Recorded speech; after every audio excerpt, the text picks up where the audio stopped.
노후 빈곤은 개인의 잘못이 아니라 사회의 구조적 문제다. 은퇴 후에도 행복하려면 지금부터 준비하세요. 우리가 흔히 듣는 말이죠. 노후 자금은 스스로 준비해야 한다.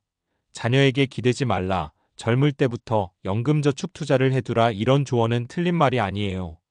하지만 솔직히 말해볼까요? 현실에서 과연 몇이나 그런 준비를 충분히 해둘 수 있을까요? 평생 일하느라 허리가 휘었는데 남는 게 없는 경우도 많습니다. 집 한 채 없고 안정적인 직장도 없었고 의료비만 늘어나는 상황에서 왜 노후 준비를 안 했냐고 묻는 건 좀 가혹하죠. 사실 노후 빈곤은 개인의 게으름이나 무계획 때문이라기보다 사회의 구조적 문제에서 비롯된 경우가 훨씬 많습니다. 이 글에서는 그런 현실을 구체적으로 살펴보고 실제 사례를 통해 왜 노후 빈곤을 사회가 함께 책임져야 하는지 이야기해 보려 합니다. 1. 열심히 살면 잘 늙을 수 있다는 환상. 많은 사람들이 열심히 일하면 노후가 보장된다고 믿으며 살아왔습니다. 하지만 한국의 현실은 다르죠. 정규직으로 평생 일할 수 있는 사람은 생각보다 적습니다. 50대 이후엔 구조조정, 권고사직, 명예퇴직이 쏟아지고 재취업은 대부분 비정규직적 임금 일자리입니다. 그러니 국민연금도 충분히 채우지 못하고 의료비나 주거비 부담에 허덕이게 되는 겁니다. 더 큰 문제는 사회 안전망의 빈약함입니다. OECD 평균 노인 빈곤율이 약 13%인데 한국은 40%에 육박합니다. 다시 말해 노인 10명 중 4명이 상대적 빈곤 상태라는 거죠. 이는 단순히 개인의 준비 부족으로 설명할 수 있는 수치가 아닙니다. 구조 자체가 불안정하기 때문에 열심히 살아도 가난해질 수밖에 없는 겁니다. 2. 노후 빈곤을 만들어내는 구조적 요인들. 1. 불안정한 고용. 정년까지 안정적으로 다니는 직장이 극소수인 현실에서 연금 납입 기간은 짧고 퇴직금도 턱없이 부족합니다. 평생 직장 개념이 사라지면서 사실상 누구나 노후 불안을 안고 삽니다. 이 부동산 중심의 자산 구조. 집을 가진 사람은 노후에 비교적 안전하지만 무주택자에게는 임대료가 평생 발목을 잡습니다. 서울 전월세만 봐도 노인이 감당하기엔 너무 벅차죠. 3. 미흡한 공적연금. 국민연금은 노후 소득을 보장하기엔 턱없이 부족합니다. 수급 개시 연령은 점점 늦어지고 월 평균 수령액도 최소 생활비에 못 미칩니다. 사적연금은 가입조차 어려운 이들이 많죠. 4. 돌봄과 의료 부담. 고령화가 빠르게 진행되면서 의료비 지출은 필연적으로 늘어납니다. 하지만 공적 지원은 제한적이고 결국 개인이 감당해야 합니다. 부모 부양도 자녀의 지원도 점점 줄어드는 현실에서 빈곤 위험은 더 커집니다. 3.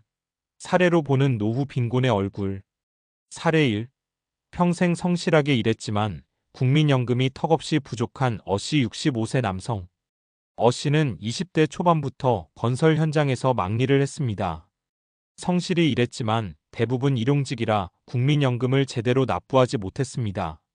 50대 이후엔 허리 디스크로 더 이상 현장 일을 못했고 소득은 끊겼습니다. 결국 지금은 월 40만 원 남짓한 기초연금과 간간히 하는 경비 아르바이트로 살아갑니다. 주변에선 왜 노후 준비 안 했냐고 하지만 사실상 준비할 수 있는 조건 자체가 없었던 겁니다. 사례 2. 자녀 교육에 올인했지만 본인은 빈손이 된 B씨 68세 여성. B씨는 남편과 함께 작은 가게를 운영하며 2자녀를 대학까지 보냈습니다. 학비와 생활비에 모든 걸 쏟아부은 결과 집 한 채만 남고 은퇴 후엔 소득이 없습니다. 자녀들은 자기 살림 꾸리느라 부모를 도울 여력이 없고 부부는 주택연금을 받아 근근히 생활합니다. 아이들을 위해 희생했지만 사회가 이를 제도적으로 뒷받침하지 못한 결과가 노후 빈곤으로 이어진 거죠. 사례 3. 정규직으로 은퇴했지만 의료비에 허덕이는 C씨 72세 남성. C씨는 30년간 공장에서 근무하며 국민연금도 꾸준히 납부했습니다. 은퇴 후 연금을 받지만 아내가 치매에 걸리면서 상황이 바뀌었습니다. 요양병원비와 간병비가 한 달에 200만 원 이상 나가면서 연금은 금세 바닥났습니다. 결국 자녀들에게 손을 벌리게 되었고 자녀들도 힘들어하는 상황입니다. 성실히 준비했어도 의료비 앞에선 속수무책이라는 현실을 보여주는 사례입니다. 4. 그렇다면 어떻게 해야 할까? 노후 빈곤을 해결하려면 개인 책임을 넘어서 사회적 제도적 접근이 필요합니다. 공적연금 강화 국민연금의 소득 대체율을 현실적으로 높여 최소한의 생활을 보장해야 합니다. 기초연금 확대 특히 저소득 노인을 대상으로 한 기초연금 강화가 시급합니다. 주거안정정책 공공임대주택, 주택연금 등 다양한 주거 대안을 늘려야 합니다. 의료돌봄 지원 고령화 사회에서 가장 큰 리스크는 의료비와 돌봄비입니다. 이를 개인이 아닌 사회가 함께 분담하는 구조가 필요합니다. 노인 일자리 질 개선 단순 저임금 아르바이트가 아닌 안정적이고 존중받는 일자리가 제공돼야 합니다. 5. 맺은 말. 노후 빈곤은 개인의 무능이나 게으름 때문이 아닙니다. 일할 수 있을 때 최선을 다해 살아도 사회 구조가 안전망을 제대로 갖추지 못하면 누구든 가난한 노년을 맞을 수 있습니다. 그래서 중요한 건 개인이 어떻게 준비할까? 라는 질문을 넘어서 사회가 어떻게 함께 책임질까? 라는 질문입니다. 우리는 모두 언젠가 나이 들고 은퇴합니다. 그렇다면 노후 빈곤은 소수의 문제가 아니라 결국 우리 모두의 미래라는 말이죠. 지금 필요한 건 개인에게만 책임을 전가하지 않고 사회적 연대와 제도적 뒷받침을 강화하는 일입니다. 그래야 노후가 두려움이 아니라 조금은 여유 있는 삶의 또 다른 단계가 될 수 있을 겁니다.